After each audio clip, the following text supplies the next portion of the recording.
Kenyon Sadiq, Jordyn Tyson, and plenty of other prospects in the 2026 NFL Draft have fascinating ceilings and floors. We're going to get into it all here on Locked On NFL Scouting.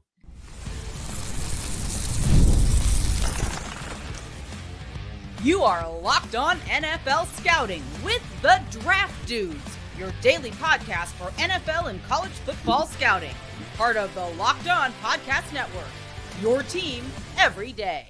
What's better than this? It's guys being dudes. I'm Joe Marino. That's Kyle Krabs. On today's episode, we are going to explore more interesting 2026 NFL draft prospects and figure out what range they're going to go in the draft. What's the highest possible spot? What's the lowest possible spot? And we're going to start with a fascinating player, and that's Oregon tight end Kenyon Sadiq. Kyle Krabs, who does not wear shoulder pads. You will not convince me there are shoulder pads on that man. Doesn't need them. They're built in under the skin. Right. Michael Bennett's pants and Kenyon Sadiq's shorts and or shoulder pads. It's not a thing, right? It's not a thing. Yeah. Really fun player, man. I love Kenyon Sadiq's game. I get some of the conflict that exists because he's not built like your traditional Y. He's more of kind of like the offensive weapon type player as compared to a traditional hand in the dirt guy or a traditional like the big long power forward slot type tight ends. Like he's not necessarily built like that, right? He's Jonnu Smith, Gerald Everett, that kind of Chris Cooley, to use a more inspiring example than Gerald Everett. He's kind of that body type of a player. And that is not going to be for everybody early. And I think that's what makes the ceilings and floors conversation for Kenyon Sadiq in particular fascinating. But I will say this. If he makes it to the 49ers, put me down for that as the floor. I'm glad you went there because I felt like starting there was the appropriate spot where, if I'm not mistaken, we did a mock. We did a mock last week, right? And this is where it went. And I had that opportunity and I just couldn't not do it for them. And so I feel like that is his floor. And the more interesting conversation is the ceiling discussion. Let me ask you this. Is just to finish the thought on floor, because we have the whole segment currently committed to Kenyon Sadiq. Is there any player that would be there at 27 that would surprise you, that would say, oh, maybe San Francisco doesn't draft Kenyon Sadiq if he's available? Man, I feel like their wide receiver situation overall has just been really volatile. And dude, their top three, if they were going to go line up in 11 personnel right now, it's going to be Mike Evans, Ricky Parasol, and Christian Kirk. And I'm concerned about the durability of all three of those guys. Yeah. So if you tell me that they love Omar Cooper, I'd believe you. Or if one of those perceived top four receivers gets there, like Kyle Lemon, Casey Concepcion, Jordyn Tyson, I think that changes the conversation. But it feels like we're certainly leaning into a pass catcher for the 49ers. Yeah. But so if San Francisco goes a different way, I then look at Kansas City and Miami at 29 and 30 as I think legitimate backups to the floor that we had knee-jerk established. Okay. So yeah, he gets through San Francisco. I would agree with you. That's probably 30. The extreme floor is Miami at 30. Yeah. Okay. Talking ceiling. Tell me why Carolina should be interested, considering they Tommy Tremble, Jatavion Sanders. I mean, you get an actual deluxe version of the player that you coveted to draft in Jatavion Sanders a couple years ago. I'm all in on playmaker for Carolina. You can convince me of a number of different directions, and I know that they've invested pretty heavily there. I mean, when you consider not only Leggett and Tet McMillan, they have high pick in Brooks, the running back.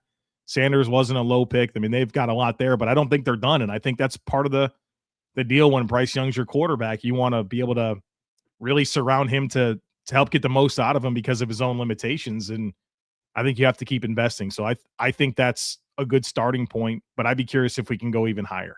I think we can. I have another team. Okay. The Ravens. Isaiah Likely's departure.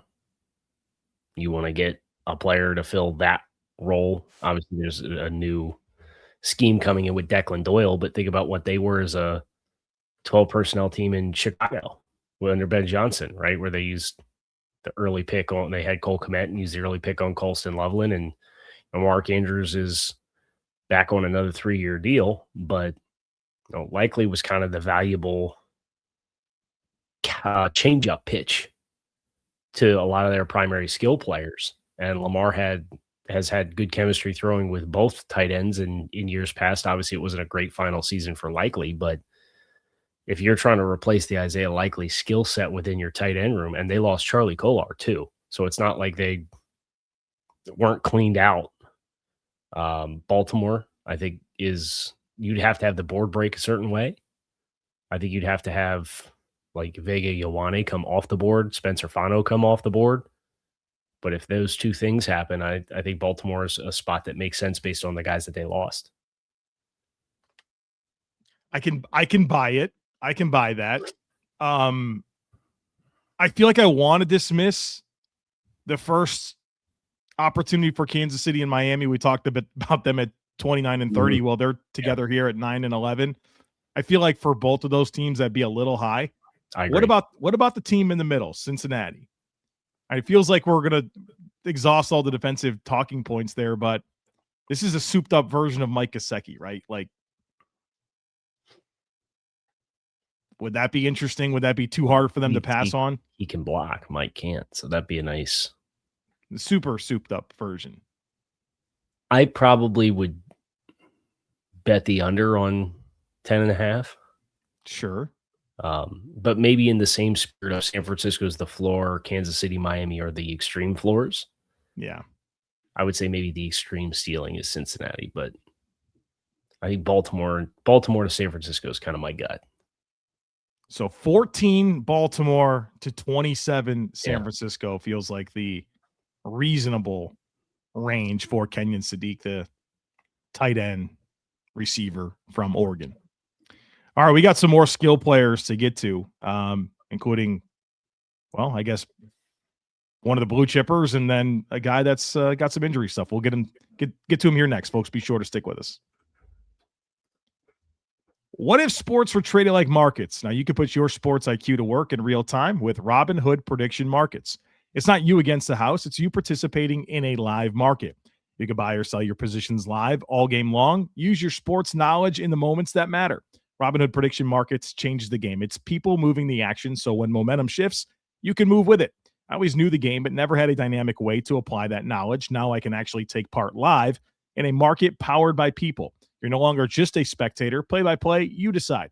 Trade every play with Robinhood, now available across the United States. Download the Robinhood app now to begin. Futures and cleared swaps trading involves significant risk and is not appropriate for everyone.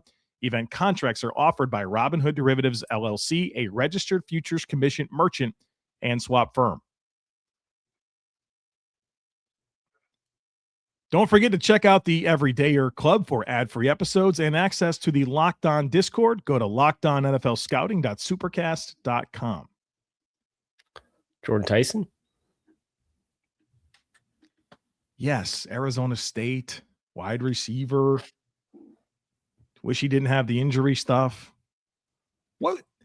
So we tore all the CLs in the knee, right? And then that affected us for like the trifecta there. Broken collarbone.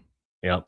And then this hamstring thing from 2025 that has lingered significantly, like from like the season through the combine and pro day circuit. Yeah. Right hamstring in October.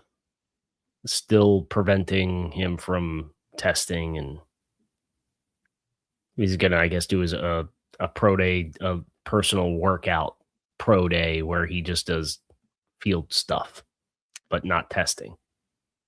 Tape's good. Good route runner. Good ball skills. I think tape's great. I think he's got the best tape, just pure tape.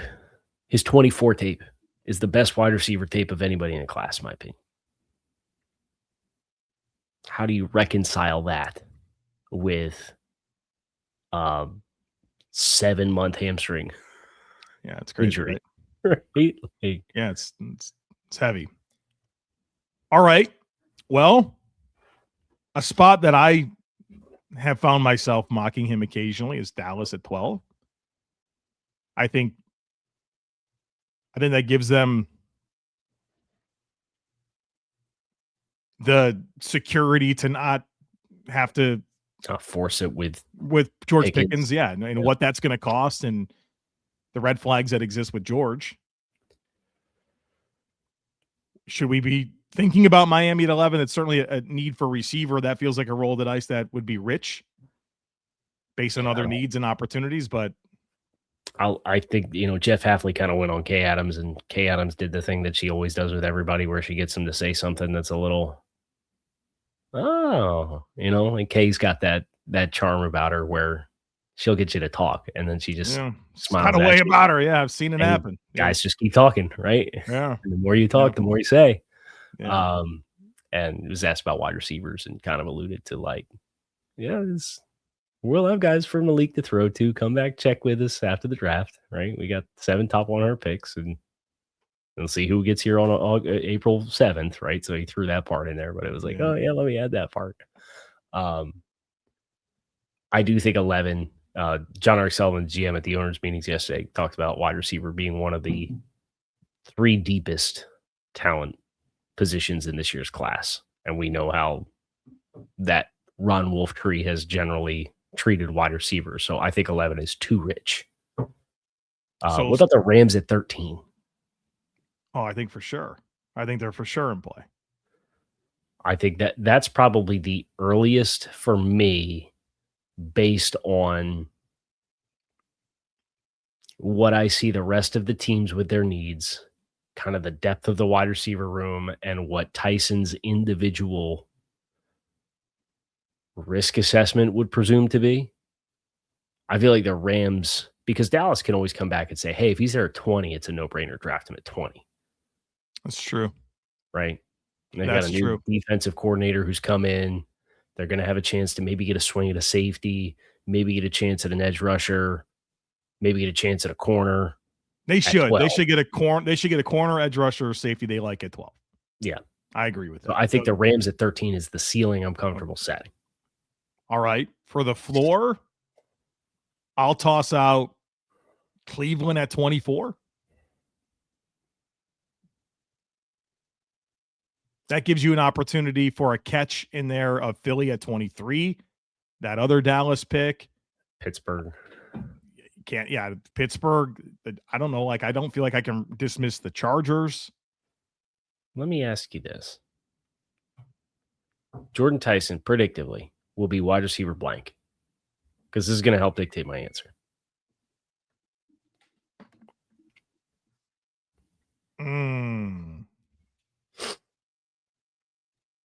Carnell Tate's going to go in front of him. Yeah, I think so.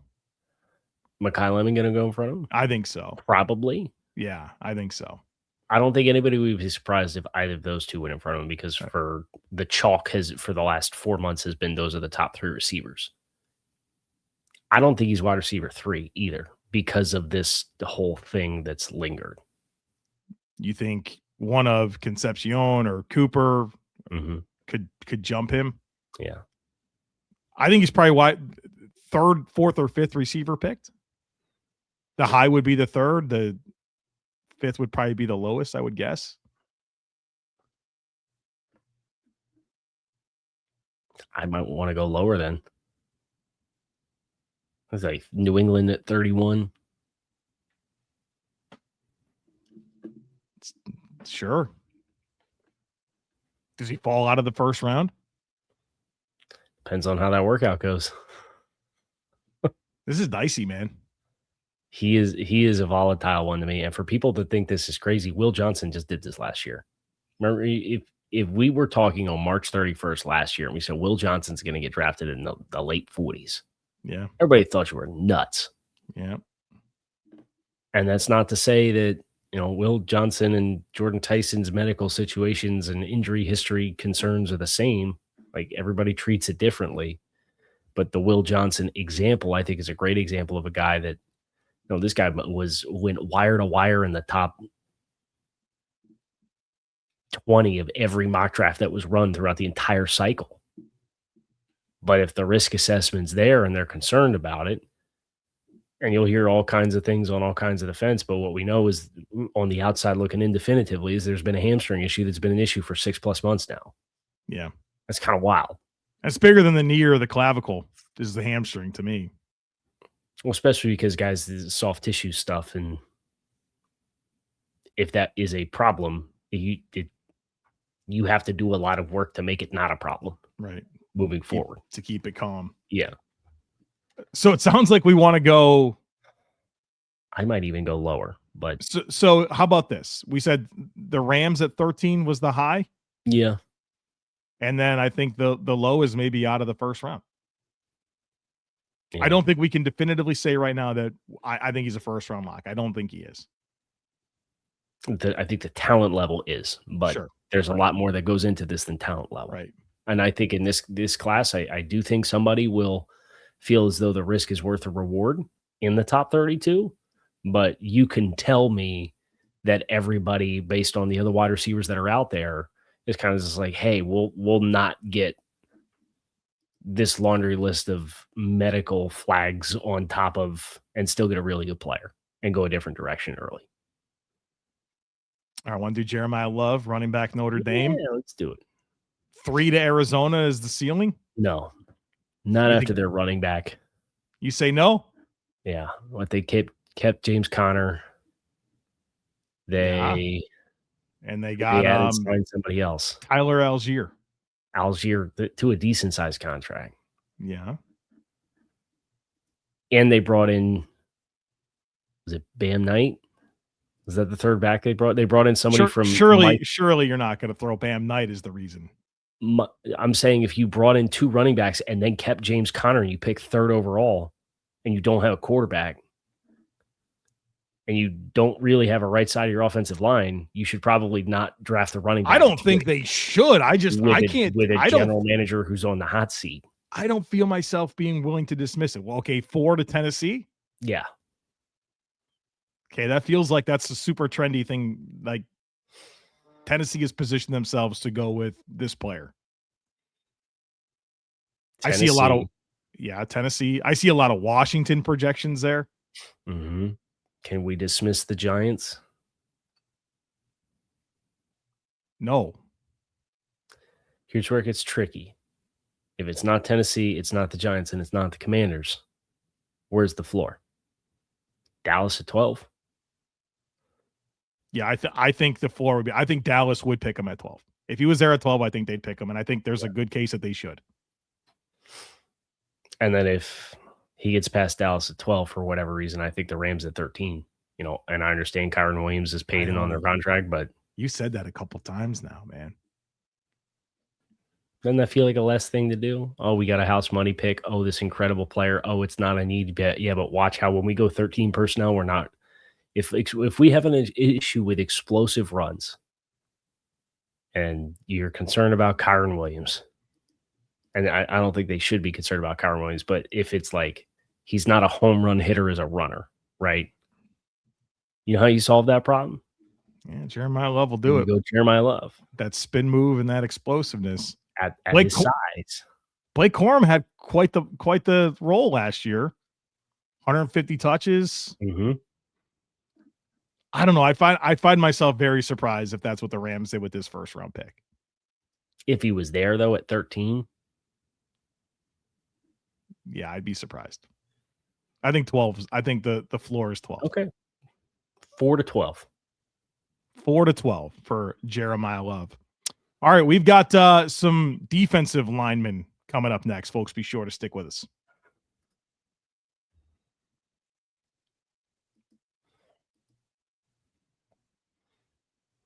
Kyle, I think that Kayden McDonald, who we're going to discuss next, the D tackle out of Ohio State, is this year's Kenneth Grant.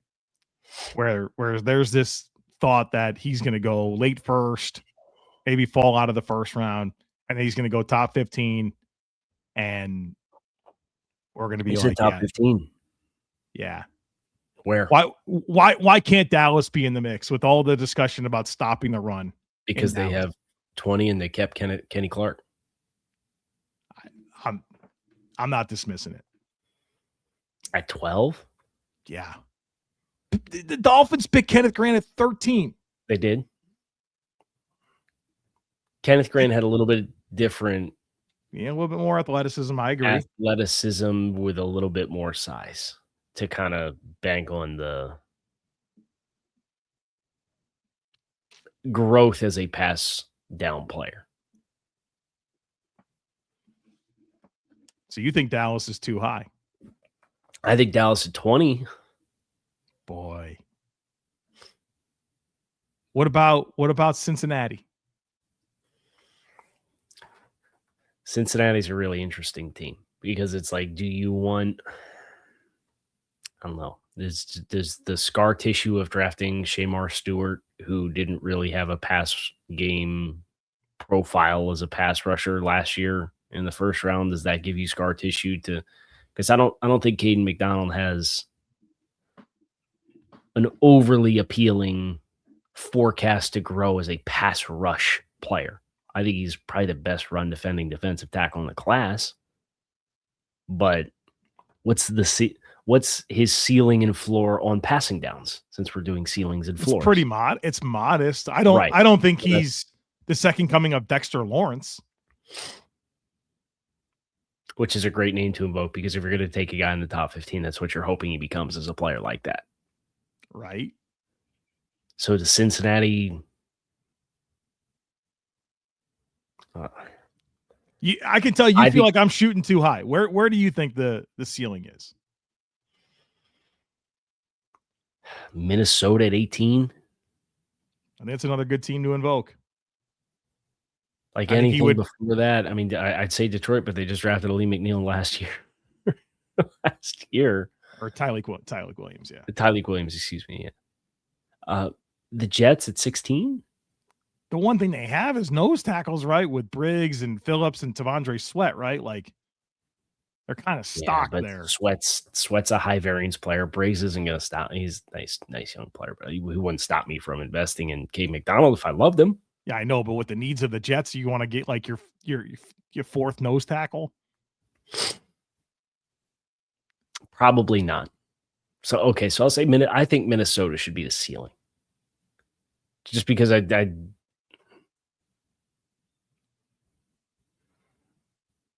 be surprised if he went above that. All right. So Minnesota at 18. The floor. And New England, they didn't really replace Tonga. I know Corey Durden. Durden looks like a good player, but they had him last year, and they were not as good when Tonga wasn't available. Yeah. I think New England's a great call out. All right. So 18 to 31 on Kayden McDonald. All right. We had some requests on edge rushers. Let's do Cassius Howell out of Texas A&M. Bursty, bendy, short arms. Are we sure he goes in the first round? No. I'm not either. I don't think he's a first-round player. Okay, but if he did go in the first round, what teams? You don't think he's going? No. Really?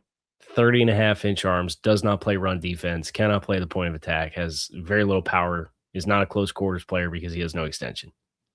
Whew.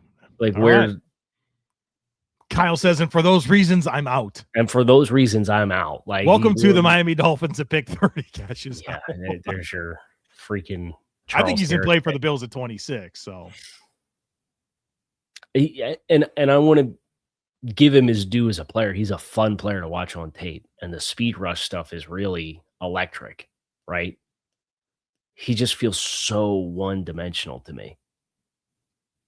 I have a hard time with it. And that level of outlier.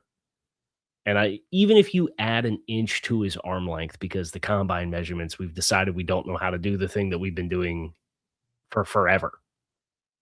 even if you add an inch, he is still in the wow, there's not a lot of successful guys that have gone on to be successful NFL players in this category.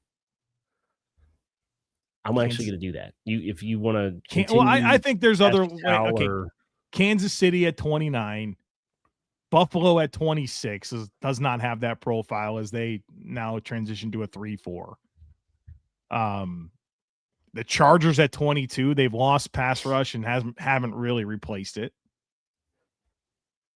I think there's some spots in the first round. I'm not convinced he's going in the first round, but I think those would be your most likely contenders. Okay. So he came in with 30 and a quarter inch arms. Yep. Do you want to add an inch to that? Do you want to add, what do you want to add to it? What a ridiculous conversation. Let's pretend his arms were a little bit longer. We're an inch longer.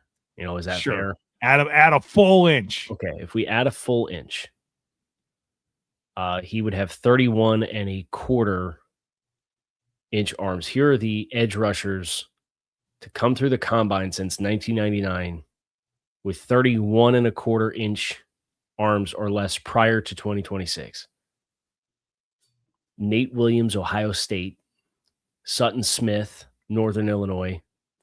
Tyree Johnson, Texas A&M. Ricky Elmore. Cheta Ozugwu from Rice. Dean Lowry. Wyatt Hubert. Elijah Ponder. Ethan Downs. Marcus Golden. Antoine Powell-Ryland. End of list. What do they have Parsons listed as a backer? Yeah, because didn't he have 30 and a half? Micah, let me see.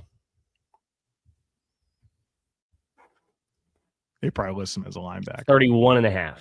Oh, so he's more. He's more. He cleared the 30 and 31 and a quarter. And mind you, that's the list having added a full inch. Yeah, it's not good.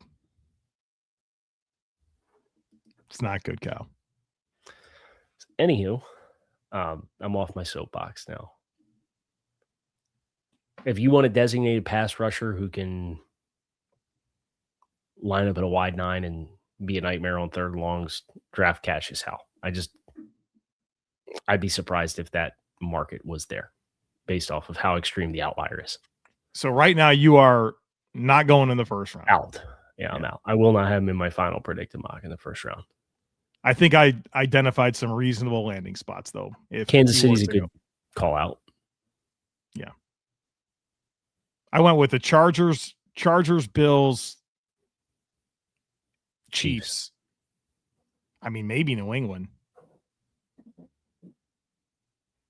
Yeah, I mean, maybe, right? I think those are the right names to invoke. But probably day 2. Yeah. We got another one? Reuben Bain. Last one. Speaking of short arms. Yeah. How long are they, Kyle? Oh, if we add an inch. What if we didn't? What if we just he's 30 and 7/8. All right. So I had heard somebody in the know around the Canes program says they had him at about 32 within the program. So that it's like 1 inch longer. And Spencer Fano is like our body or our proof of concept. He added 7/8 of an inch to his arm length from the combine to his pro day. So I'm not concerned about Reuben Bain's arm length, even if he was 31-inch arms, because of stylistically how he plays. And that's the big difference with him and Cash Howell, right? If you're going to play with short arms and be a close combat player, you got to have a lot of power and a lot of leverage. And I see that with Reuben Bain, with what he's able to do to create knockback. So I'm a lot more comfortable with, if Bain's a short-armed edge defender, I'm more comfortable with that looks like, because I know how he can attack first contact. Jets at 2?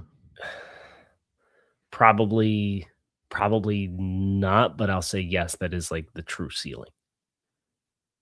Like predictively, I won't put him at 2, but there's a world and a realm. Yes. He didn't get past Dallas at 12, right? Dallas at 12 was the team I had as the hard and fast, unnegotiable floor. What is your not extreme ceiling? Like, what felt better to you? I know you didn't love the way the Jets landed there. What actually lands for you? Because it gets weird, right? Right. So I think Arizona's an offensive line team for me, in my opinion. Tennessee, maybe. I know, I do the squad show with Jeff Scanina, and he's been around Robert Saleh, and he knows like that's a really big thing for Robert is length. So that could be a disqualifier at 4, especially compared to like Sonny Styles, or if they want to go weapon in the offense, whether that's Cornell Tate or Jeremiyah Love, right? Like it gets weird. Yeah. Like probably Washington to Dallas would be like my predictive window right now. Right. Washington made a few investments, but I don't think that would take it off the menu. We talked about Washington. They have a lot of needs. So Bain's like they're that type of player, like because they like the heavy-handed guys with a lot of density and can reduce and win and collapse. I think Bain fits stylistically there in a big way. It's just, does another need trumpet or not? Sure. I'd have a hard time, like if Kansas City had the chance at him, he's got to be enticing. Even New Orleans, Miami, Dallas, but Dallas feels like that extreme floor. Yeah, I think 7 to 12 is the most likely window for Reuben now. All right.